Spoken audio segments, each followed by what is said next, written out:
അച്ഛാ, അച്ഛൻ ആർക്ക് വേണ്ടിയാ കളിക്കുന്നേ? അശോകന് വേണ്ടി. അവൻ ചെസ് ബോർഡിന്റെ മുമ്പിൽ ഇരുന്ന് ഇങ്ങനെ ഉറക്കം തൂങ്ങത്തില്ല. ഞാൻ ഉറങ്ങായിരുന്നില്ലടാ, ആലോചിക്കായിരുന്നു. എന്നാ തൈപ്പറമ്പുകാർക്ക് വേണ്ടി ഞാൻ ആനയെ ഇവിടെ വെച്ചു ചെക്ക്.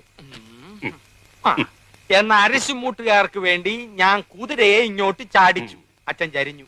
ആന ചരിഞ്ഞു. എന്തായി എന്തായി എന്തായി? വസു, അശോകനെ ഇടവും വലവും അനങ്ങാൻ വയ്യാത്ത രീതി തളച്ചിട്ടിരിക്കുക എന്റെ മോൻ.